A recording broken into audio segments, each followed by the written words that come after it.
कुछ ना कुछ ऐसा हो रहा है, कभी धीरेन्द्र शास्त्री जी आ जाते हैं सड़कों पर हिंदू राष्ट्र बनाने के लिए। पहले भी बहुत सारे ऐसे स्टेटमेंट है जो मोदी जी ने दिए हैं, जो ये बताते हैं कि वो किसी एक रिलीजन को, पर्टिकुलर रिलीजन को फेवर करता है। फिर महाकुंभ में हमारे प्रधानमंत्री का जाना है, गृह मंत्री का जाना, तो ये स्पेसिफाई कर रहा है ये चीज़ कि राष्ट्र को हिंदू राष्ट्र बनाने की दौड़ इतनी ज़्यादा है कि कोई भी पीछे नहीं है पोजीशन होल्डर। और अब ये 2001 के बाद आज जो आई गई है, तो सबसे बड़ी बात देखने वाली ये है कि क्या एक प्रधानमंत्री जो पूरे एक सेक्युलर कंट्री को रिप्रेजेंट करता है, जो एक डेमोक्रेटिक कंट्री का पीएम है, क्या उसको एक पर्टिकुलर कम्युनिटी को सपोर्ट करना चाहिए? सबसे बड़ी बात ये है ना, आज आप देखोगे तो आज सिखों का भी बहुत बड़ा त्योहार है। नहीं, क्या धर्म की बात करना गुनाह हो गया इस देश में? धर्म की बात आप प्राइवेटली करो तो अच्छा है, publicly when you are in such a position कि आप देश के राष्ट्रपति हैं, देश के पीएम हैं, आप किसी एक पर्टिकुलर धर्म के पीछे जाते हैं तो ये लगता है कि आप किसी एक पर्टिकुलर धर्म को सपोर्ट कर रहे हैं। और ये कंट्री सेक्युलर है सर, यहाँ पे मुस्लिम्स भी हैं, यहाँ पे सिख्स भी हैं। मैं बता रही हूँ ना, आज का ही दिन है कि आज सिखों का बहुत बड़ा प्रोग्राम है ना। तो अगर आप राम मंदिर जाके वहाँ पे ध्वजारोहण कर सकते हैं, तो आप साइमल्टेनियसली जा सकते हैं सिखों के भी गुरुद्वारे में, जा सकते हैं ना। ये सेक्युलरिटी दिखाता है। पर आपके मन मस्तिष्क में ये सारी चीजें हैं कि नहीं भाई, हमको हिंदू राष्ट्र बनाना है, लोगों को लड़ाना है, जात पात करना है। ये फालतू की बातें हैं जो बोलते हैं हम हिंदू को एक कर देंगे, एक करके चलेंगे तो सब एक हो जाएंगे। एक नहीं होने वाले। कुछ दिन पहले धीरेन्द्र शास्त्री भी पद यात्रा निकाले थे और खत्म वहीं पर जाकर के हुआ था। कई एक्ट्रेस, कई एक्टर, कई डायरेक्टर उसमें शामिल हुए थे, कहते ये देश हित में है। तो क्या उनको छोटा भाई भी मानते हैं मोदी जी?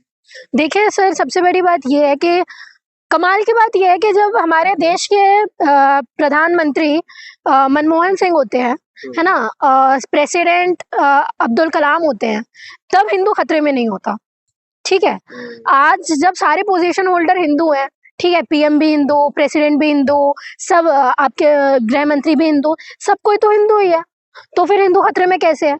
आप क्या कर रहे हैं फिर पोजीशन में आके? जब नहीं थे प्रधानमंत्री और प्रेसिडेंट हिंदू, तब हिंदू खतरे में नहीं थे। आज होने के बावजूद भी हिंदू खतरे में है। और धीरेन्द्र शास्त्री जी से मैं ये पूछ रही हूँ, आप हिंदू को एक करने में लगे हुए हैं और खुद अपने बहन की शादी मुस्लिम से करवाई हुई है। अरे मुस्लिम से शादी, ये तो अफवाह थी ना। क्या ये तो अफवाह थी, उन्होंने मदद किया था उनकी शादी। नहीं, ऐसा नहीं। हम न्यूज जाके पढ़िए। और मैं ये भी बता दूं, अगर ये अफवाह भी निकल गई, ठीक है, तो आके उनको खुलम खुला बता देना चाहिए था मेरी बहन की शादी हुई है किससे। बोल देना चाहिए था ना किससे हुई है, क्योंकि ये एलिगेशन हम तो लगाने वाले हैं नहीं। मल्टीपल मीडिया रिपोर्ट्स का भी कहना ये है, बड़ी बड़ी मीडिया रिपोर्ट्स भी ये कहती हैं। तो धीरेन्द्र शास्त्री जी, और कमाल की बात है, 2 दिन में उनकी तबीयत भी, 2-3 दिन में तबीयत भी खराब हो जाती है। विचारधारा बढ़ रही है। आज देखिए ध्वजारोहण होकर के उनकी विचारधारा बढ़ रही है। गृह मंत्री, माफ कीजिएगा, वहाँ के मुख्यमंत्री वो कह रहे हैं हम एक स्टेप और ऊपर चढ़े हैं, हिंदुत्व ऊपर चढ़ा है। अरे तो सारी पोजीशन आपके पास में है, इम्प्लीमेंट करने वाले आप, पार्लियामेंट में बिल्स लाने वाले आप, तो एक बार में कर देना चाहिए डिक्लेयर। हिंदू राष्ट्र क्यों नहीं कर रहे हैं?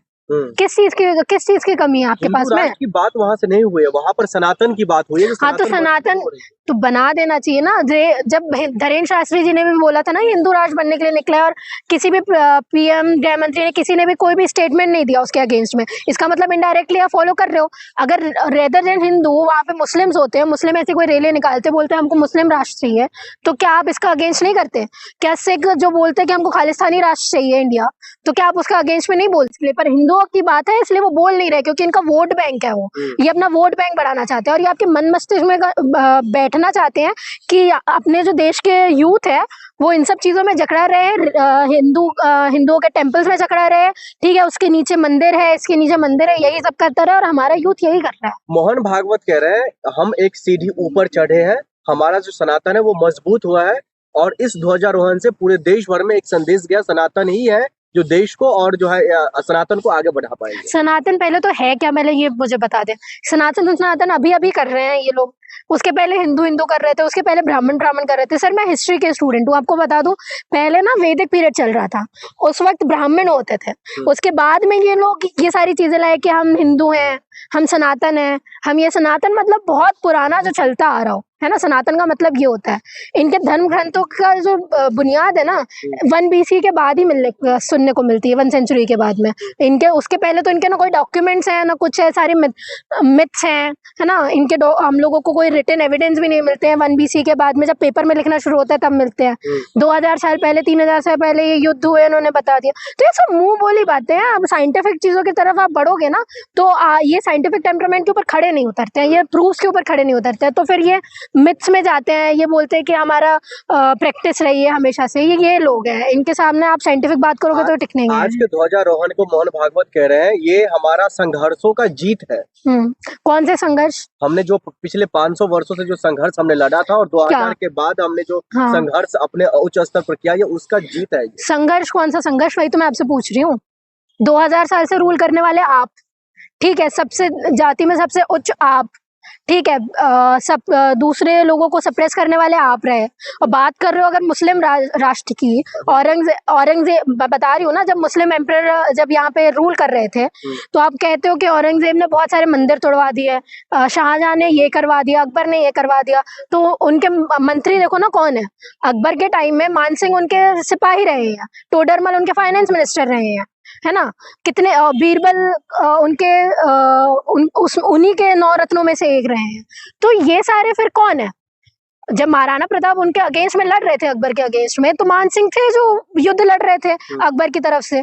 तो आप लोग कौन सी इस चीज की बात कर रहे हो? कौन सा आपने सफरेज सही है? कौन सा आप लोगों के ऊपर में उत्पीड़न हुआ है? आपके लोग तो दरबार में जाके बैठे हुए थे। अयोध्या राम मंदिर को लेकर के जिस तरीके का माहौल बन रहा था जब आंदोलन हुई थी उससे पहले, उसको लेकर के कह रहे जो हमारे संघर्ष की जीत हुई है। अयोध्या राम मंदिर बन तो गया ना। और दूसरी बात, ऐसे टाइम में आप आए हो जब अयोध्या में जब लड़की का रेप हुआ था, जब ये आपको पता है बीच में अयोध्या में लड़की का रेप हुआ है, ठीक है, उस बाद में उस मुद्दे में तो कोई उतर के नहीं आया। जब आपका मंदिर बना, आपको लड़कियों की सुरक्षा करनी थी, दासी प्रथा वापस शुरू करना चाहते हैं आप कि लड़कियां आए और उनसे जो औलाद पैदा हो उनको हरिजन बोल के आप लोग बस एक स्टैंप लगा देंगे कि ये लोग हैं, है ना। तो ये फालतू की बात है। और उस राम मंदिर की वजह से कितने सारे लोगों का घर उजड़ा है, ये भी आपको पता होना चाहिए। तो क्या ये टीएमसी का जो नेता ने कहा है हम 6 दिसंबर को बाबरी मस्जिद का नींव रखेंगे, ये बात सही है? फिर क्या ये नहीं है? देखिए, क्या ये देश तोड़ने की बात नहीं है? अगर आप हिंदुओं को ये चीज बोल रहे हैं कि हम हिंदुओं को आस्था के नाम पर, पहली बात तो आस्था के नाम पर ये डिसीजन हुआ जो कभी सुप्रीम कोर्ट में होना ही नहीं चाहिए, आउट ऑफ लॉ है, ठीक है, ये लॉ के अगेंस्ट है। अगर आप आस्था के नाम पर उनको ये भी बोल देते कि आस्था के नाम पर आप राम मंदिर बना लीजिए, तो व्हाई डोंट मुस्लिम्स? क्यों मुस्लिम्स भी नहीं कर सकते? अगर मुस्लिम मस्जिद बनाना चाह रहे हैं तो बनवाने दीजिए मस्जिद। अगर आप ये नहीं, ये तो फिर दो मुंही बात होगी ना सर, बिन पेंदे के लोटे बन जाएंगे। अगर ये लोग ये बात करेंगे कि हम हिंदू राष्ट्र के चलते हमने अयोध्या बना दिया, अयोध्या में राम मंदिर बना दिया, हम मुस्लिमों को नहीं देंगे, मुस्लिमों के नमाज पढ़ना बंद करवा देंगे रोड में, मुस्लिमों का मस्जिद बनवाना बंद कर देंगे, तो इसका मतलब यही है कि डायरेक्टली आप एक रिलीजन को फॉलो कर रहे हैं। तो पार्टी आपकी अगर इसी बुनियाद में बनी है तो डेमोक्रेसी किस काम की? आप फिर क्यों बोलते हैं कि हम एक लोकतांत्रिक देश में हैं, एक धर्मनिरपेक्ष देश में हैं? ऐसे देश का बनना ही नहीं चाहिए आपको प्रधानमंत्री।